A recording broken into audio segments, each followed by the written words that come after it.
샬롬 창세기 강의 201번째 찬양함으로 시작하겠습니다.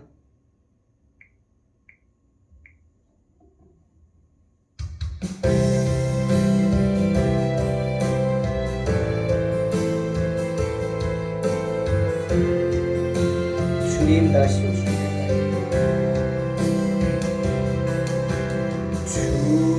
주님 다시 오실 때까지 나는 이 길을 가리라.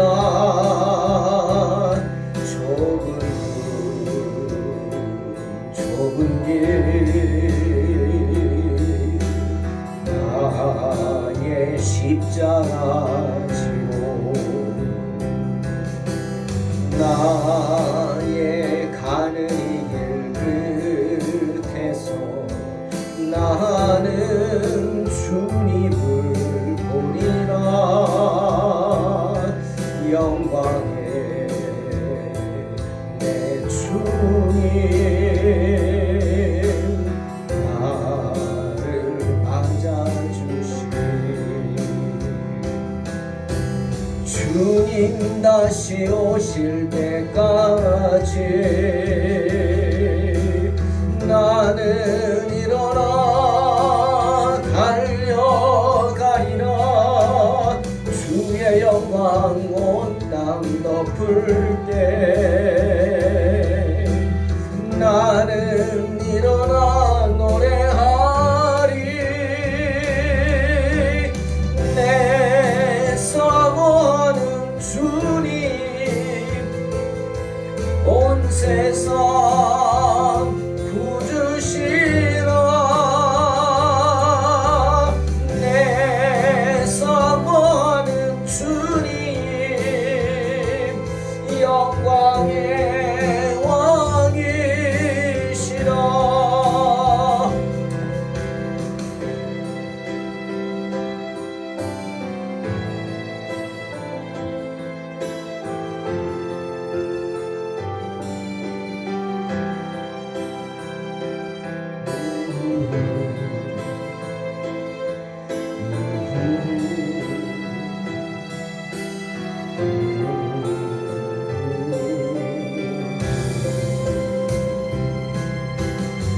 주님 다시 오실 때까지 나는 이 길을 가리라. 좁은 길 나의 십자가 지고 나의 가는 끝에서 나는 주님을 보리라. 영광의 내 주님 나를 맞아주시. 주님 다시 오실 때까지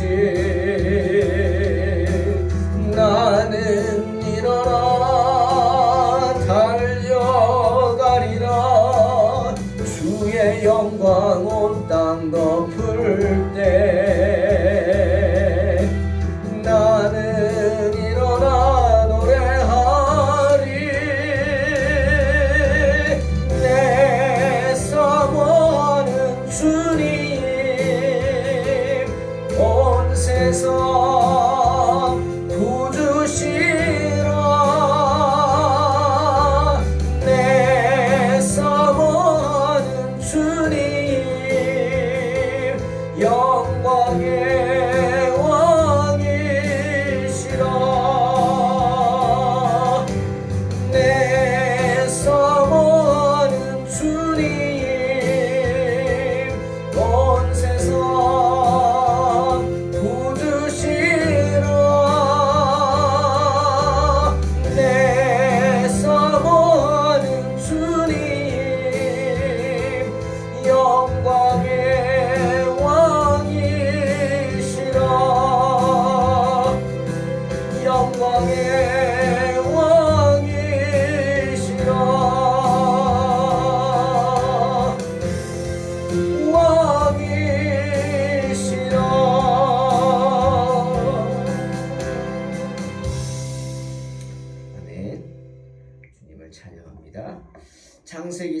7장 1절로 12절 봉독합니다.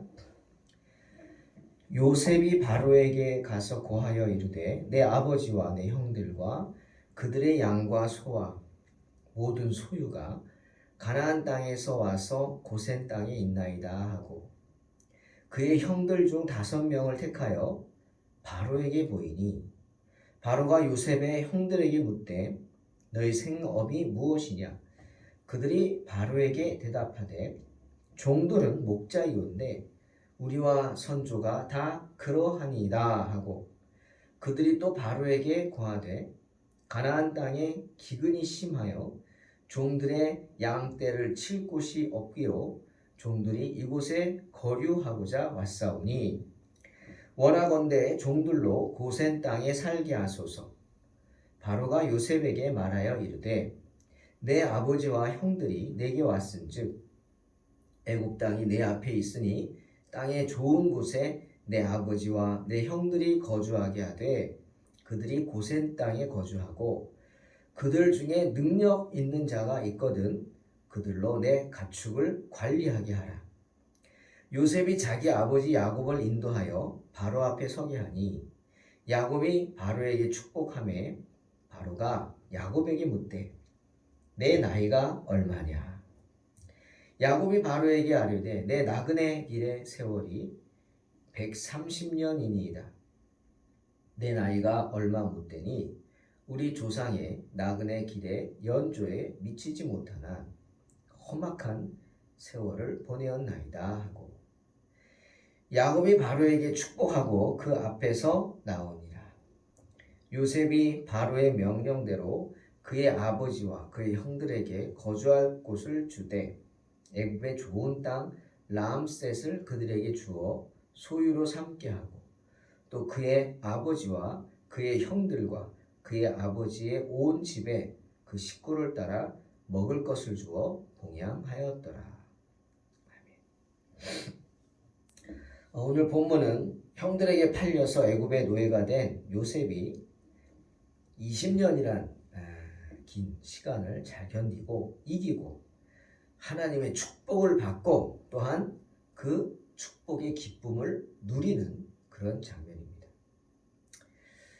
아비를 만나서 아버지에게 인정을 받았습니다. 또 형들을 다시 만나서 그 형들을 요셉이 용서합니다. 그리고 하나님의 큰 뜻, 이스라엘 민족을 살리는 큰 비전을 이제 이루는 것, 시작하는 장면입니다. 여러분, 요셉은 매우 신중하고 지혜로운 사람이었죠. 한번 생각해 보십시오. 애굽의 입장에서 애굽이라는 제국, 많은 사람들이 사는 그 당시 제일 강대국인데 그런 강대국도 무서운 기근 앞에서는 꼼짝할 수가 없었어요. 7년 다 죽게 됩니다. 그런데 그 무서운 7년의 기근으로부터 살렸습니다. 누가? 요셉이. 누구를? 애굽 사람들을. 그러니 바로 왕과 그 백성들이 얼마나 귀하겠습니까? 성경에 보니까 요셉의 아버지와 형제들이 왔다는 소식을 듣고 바로와 신하들이 기뻐했다고 말씀하죠. 그만큼 요셉은 애굽에서 귀한 존재였습니다. 그러니 바로가 모든 것을 맡기죠. 창세기 41장 40절에 너는 내 집을 다스리라. 내 백성이 다 내 명령에 복종하리니 내가 너보다 높은 것은 내 왕자뿐이다 라고 한 거죠. 왕이라는 것 빼고는 모든 실권이 너에게 있다 라고 한 겁니다. 얼마나 큰 축복입니까? 애굽의 왕이 아끼던 요셉이 고아인 줄 알았더니 아니네. 가족이 있어요. 그리고 만났어요. 얼마나 기뻤습니까? 바로가. 그래서 그들을 다 애굽으로 불러오라고 합니다. 지금 어려운 시기니까 이 애굽으로 다 불러와서 네가 먹여 살려라. 어서 가서 아비를 모시고 오라. 특별히 마차까지 준비해서 보내줍니다. 큰 호의를 베풀어 준 거죠. 하지만 그런 호의를 받은 요셉 어땠어요? 절대로 사람 앞에서 자만하지 않았습니다. 교만하지도 않았습니다. 그렇죠? 자만하지도 교만하지도 않고 오히려 더 좀 겸손하게 더 조심하면서 행동합니다. 그 모습이 오늘 본문에 나왔죠. 바로 요셉의 그런 겸손하고 지혜로운 모습이 오늘 본문입니다. 자, 요셉은 가족들을 고센 땅에다 데려다 놓습니다. 가족들만 있는 게 아니죠. 종들도 있고 자기 식구들만 한 70명 되죠. 거기 하인들도 있겠죠. 부족이니까 따르는 사람 또 양과 염소들은 많았겠죠. 그 무리들을 고센이라는 곳에 데려다 놓고 왜죠? 고센이? 가나안에서 제일 가깝고 목초지가 많죠. 그 다음에 왕에게 통보합니다. 내 아버지와 형들과 그들의 양과 소와 모든 소유가 가나안 땅에서 와서 고센 땅에 있나이다. 먼저 바로에게 알리는 거예요. 자, 이것이 바로 요셉의 지혜로운 모습입니다. 여러분, 요셉은요 애굽인이 아닙니다. 그죠? 애굽 사람이 아니에요. 비록 애굽 여인과 결혼을 하고 높은 제사장의 딸과 즉 높은 신분에 결혼을 하고 그 이름을 사브낫 바네아라고 애굽식으로 바꾸었지만 그래도 요셉은 분명한 히브리인이었습니다. 요셉은 그 사실을 잊지 않았습니다. 그 말의 의미인즉슨 뭐예요? 요셉은 하나님에 대한 비전을 잊어버리지 않았다는, 하나님이 자기에게 주신 꿈, 비전 잊지 않았죠. 애굽에서 총리이기 때문에 거칠 것이 없습니다. 온갖 부귀 영화는 다 누리면서 살았을 겁니다. 여러분, 당시 애굽은 세상의 모든 쾌락이 있는 곳입니다. 하지만 요셉은 그런 쾌락에 빠지지 않았습니다. 자신이 누구인지 분명한 정체성을 가지고 있었기 때문에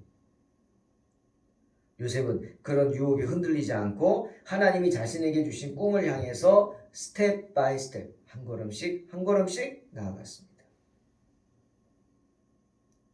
지금 가족들을 만나고 가족들을 부른 것도 뭐예요?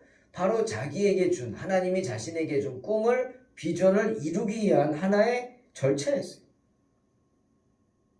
그런 생각 해보지 않으셨습니까? 애굽의 총리 막강한 자리에 있는데 왜 요셉이 가족들에게 돌아가지 않았을까?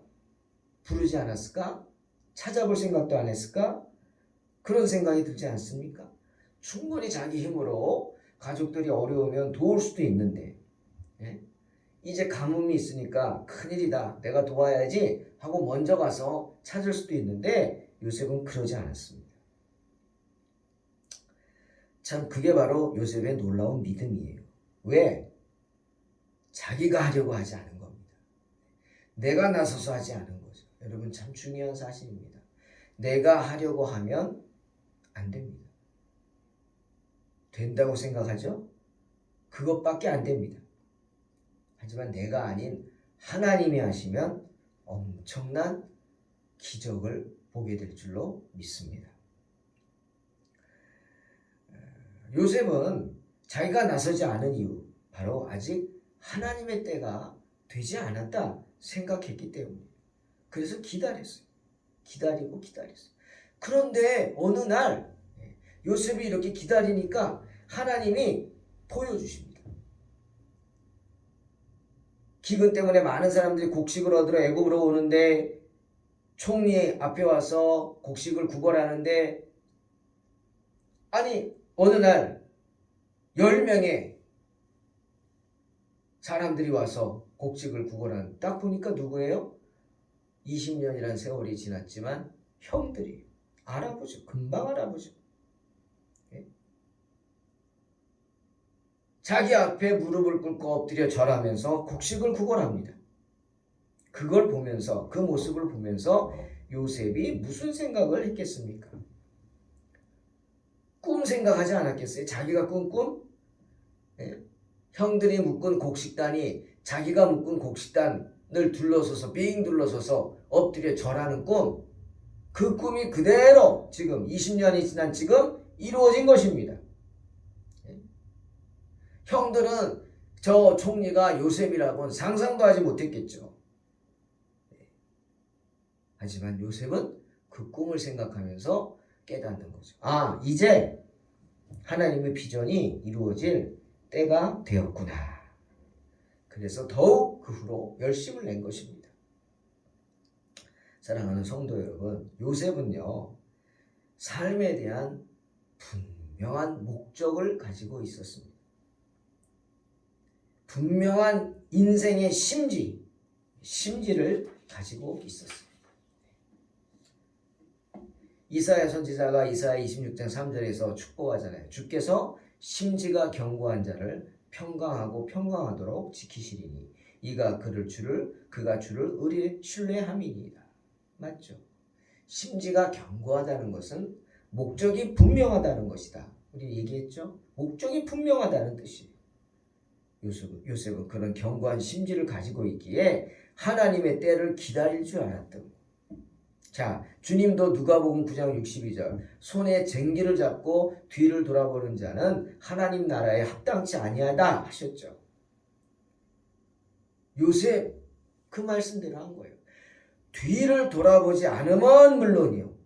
요셉은 손에 잡은 쟁기를 절대로 놓치지 않았습니다. 때문에 기다릴 수 있었고 때문에 하나님의 때를 알 수 있었던 것이죠. 그 요셉의 쟁기가 무엇입니까? 비전입니다. 비전. 이스라엘 백성들을 마침내 젖과 꿀이 흐르는 가나안 땅, 하나님이 허락하신 약속의 땅으로 다시 인도하겠다고 하리라고 하는 그런 비전. 그 비전입니다. 하지만 우리는 그 때와 시기를 알 수 없죠. 오직 하나님만 아신다고. 주님도 모르신다 그랬죠. 그 때와 시기를 하나님만 아신다고. 때문에 죽기까지 그 때가 오지 않았죠. 하지만 요셉은 그 꿈을 잃지 않았습니다. 그래서 요셉이 죽으면서 유언한 겁니다. 뭐라고요? 이스라엘 백성들에게 불러다 놓고 대표들을 불러다 놓고 맹세하라고 그리고 유언합니다. 창세기 50장 22절 하나님이 반드시 너희들을 돌아보셔서 약속의 땅에 이르게 하리니 그때 여기서 내 유고를 메고 올라가겠다고 맹세하라. 맹세하라. 나를 여기다 매장하되 가매장하라는 가매장. 완전히 묻지 말고 언제든지 파서 가지고 갈 수 있게 가매장하라. 이스라엘 자손들은 그 약속을 지켰죠. 그래서 출애굽기 13장 19절에 모세가 요셉의 유고를 가지고 갑니다. 애굽을 떠날 때 제일 먼저 모세가 요셉의 유고를 가지고 떠나죠. 앞장서서. 왜? 맹세했기 때문이죠. 요셉이 예언했죠. 하나님이 반드시 너희를 찾아오실 것이니 너희는 내 유고를 여기서 가지고 나가라 했기 때문이죠. 이스라엘 백성들은 그 맹세를 지킨 겁니다. 자, 이제 요셉의 형들에 대한 자세를 봅니다. 요셉은 또한 형들을 정말 자기를 죽이려 하고 애굽의 노예로 판 정말 미운 사람들이지만 형으로서 예우하기를 잊지 않았습니다. 요셉은 지금 신분이 엄청나죠. 높은 애굽에서 바로 다음 가는 높은 신분의 총리입니다. 그러나 형들은 뭐예요? 한낱 목자입니다. 그것도 저기 가나안 촌에서 양이나 치는 목자죠. 미천한 신분입니다. 특히 애굽인들에겐 또 그렇죠. 애굽인들은 목자를 가증히 여긴다고 하지 않습니까? 하지만 요셉은 그런 형들을 무시하지 않고 세워줍니다.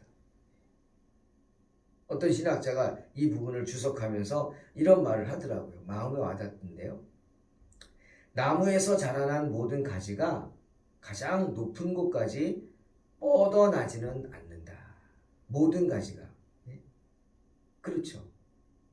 나무에서 자란 나무 가지들이 다 쭉쭉 자라는 건 아닙니다. 그 중에는 어떻게 낮은 곳에 있는 잘 자라지 못하는 가지도 있어요. 그렇다고 해서 그 가지가 나무가 아니냐? 아니죠. 그렇게 잘 자라는 가지도 있지만 잘 못 자라는 가지도 있다는 거예요. 하지만 똑같이 나무에 속해 있는 가지입니다. 맞죠? 그 말하는 겁니다. 가지는 나무에게 다 귀하다라는 말이죠. 왜요? 잘났건 못났건 높이 있건 낮게 있건 모두 한 나무에서 한 뿌리에서 자란 가지이기 때문입니다. 그래서 요셉은 다른 형제들을 부끄러워하지 않았습니다. 11명 중에서 5명을 추렸어요. 누구를 추렸을까? 뭐 이게 궁금한데 그 중에 시므온은 결코 없을 거라고 생각하는데 5명을 추려서 바로에게 소개시켜 줍니다. 근데 소개만 시켜주는 게 아니라 여기서 중요한 겁니다. 요셉이 형들에게 바로 앞에 가서 무슨 말을 하라고 말씀을 입에 넣어줍니다. 근데 그 말이 정말 곱씹어봐야 할 말이에요. 뭐라 그랬느냐? 너희는 바로 앞에 가서 우리가 목자다 라고 당당하게 말하라고 했어요. 이게 왜 그럴까요? 애굽인들은 목자를 가증히 여기잖아요. 예? 천박하게. 예? 우리로 말하면 옛날에 뭐 백정처럼 그렇게 취급하는데 왜 목자라고 굳이 말하라고 했을까? 그게 숨긴다고 뭐 안 되는 겁니까? 뭐 안 나타납니까? 아니잖아요. 그러니 그럴수록 당당하라는 거예요. 당당. 우리가 하는 일에 대해서 당당한 마음으로 당당하게 이야기하라. 너희들 애굽에 왔다고 기죽지 말고 살아라. 당당하게 살아라. 가나안의 목자다. 이스라엘의 목자다. 당당하게 살아라 말하는 겁니다. 그리고 애굽으로 왜 왔는지 그 목적도 분명하게 말하라고 합니다. 기근 때문이죠. 그런데 이 요셉이 한 말이 정말 중요한 말씀이 있습니다. 자, 보세요. 가나안 땅에 기근이 심하여 종들의 양떼를 칠 곳이 없기로 종들이 이곳에 거류하고자 왔나이다 라고 말을 하고 있습니다. 여러분, 거류한다? 이 말은 머물러 산단 말이에요. 그냥 엉덩이 붙이고 산다는 거예요. 여기서 죽겠다 이거죠. 이런 마음이에요. 떠날 생각이 없다. 그런데 원어에는 없는 말입니다. 제 이상해서 원어를 뒤져봤어요. 없어요. 원어에는 이 말이 아무리 뒤져도. 거류한다는 그런 의미의 말이 없어요. 굳이 거류한다고 번역한 단어는 단어가 없지만 그 문맥에 보라는 히브리어 단어가 나옵니다. 보. 거류한다고 이 보라는 단어를 거류한다고 번역을 개역개정에서 했는데 왜 그런지 모르겠는데 근데 이 단어의 뜻은 뭐냐? 들어온다는 말이에요. 입장한단 말이에요. 입장. 예를 들면 동물원에 어떻게? 입장하잖아요. 동물원에 구경하러 입장하죠. 그러면 동물원 구경이 다 끝나면 어떻게? 나와야 돼요. 동물원에 입장하듯이 고센 땅에 입장한 거예요. 그러니 어떻게 이 사람들은 이스라엘 백성은 입장했으니까 퇴장도 해야 돼요. 나와야 돼요. 이제 관람을 다 마치면 나가야죠. 동물도 아닌데 동물원에 살 수는 없잖아요. 요셉이 형제들에게 그 말하는 거예요. 형님들, 우리는 고센에 입장하는 겁니다. 예? 머물러 살라고 하는 거 아니에요. 이곳에 잠시 머물기 위해 온 겁니다. 기근만 끝나면 언제든지 어떻게 당신들은 돌아가야 합니다. 하나님 주신 약속의 땅으로. 요셉은 그렇게 형들에게 비전을 심어준 거예요. 너희 여기 왜 왔냐? 아이고 여기서 살라고 왔습니다. 그게 아니라는 거예요. 네, 우리가 잠시 피난 왔습니다. 잠시 피난 왔습니다. 잠시 입장했습니다. 이제 나갈 겁니다. 퇴장할 겁니다. 바로에게 확실하게 얘기하라. 그리고 또 이 의미는 바로에게도 확실히 자신들의 뜻을 전한 겁니다. 우리 가족들이 당신한테 빌붙기 위해서 온 게 아니다. 응? 거짓 취급하지 말라는. 우리가 지금 뭐 예멘도 그렇고 어디 난민들 우리가 지금 받느니 많으니 말이 많잖아요. 그분들을 바라볼 때 어떤 마음이에요? 아마 애굽인들이 이스라엘 백성들을 바라볼 때 그런 마음 아닐까 싶어요. 물론 신앙의 문제도 있고 그 좋다 나쁘다 그 얘기하는 거 아닙니다. 그 얘기하는 거 아니에요. 저도 신앙의 입장에서는 부정적인 면이 조금 더 강한 것 같은데 우리는 돌아갈 것이다. 그러니까 우리를 미안한 말이지만 기생충 취급하지 말라. 너희한테 빌부터 사는 기생충 취급하지 말라. 하지만 시간이 흐르면서 결국 어떻게 됐어요? 히브리인들은 애굽인들에게 기생충처럼 취급을 받았습니다. 그 한 예가 뭐예요? 생육하고 번성하라. 번성하니까 바로가 놀래가지고 어린아이들, 태어나는 갓난아이들 사내아이면 죽였어요. 산모한테 시켜가지고 산모들이 아이를 받을 때 아들이 태어나면 그 자리에서 그냥 죽였어요. 정말 잔인하죠. 세상에 어디에도 역사가 없는 그런 잔인한 일을 애굽 사람들은 행했어요. 보통 마인드라면 상상도 할 수 없는 일을 애굽인들은 행했어요. 그때 살아남은 사람이 누구예요? 모세입니다. 모세. 자, 야곱을 만난 바로가 대뜸 묻는 말이 뭐냐? 참 이것도 생뚱맞은데요. 얼마나 야곱의 몰골이 험악했으면 정말 뼈와 가죽만 남은 모습이었을 것 같아요. 바로가 결례에도 불구하고 나이가 몇이요? 라고 묻습니까? 그러자 야곱이 뭐라 그래요? 내가 험악한 세월을 보냈다 고백합니다. 스스로 말합니다. 왜 험악해요? 왜 그렇게 고백해요?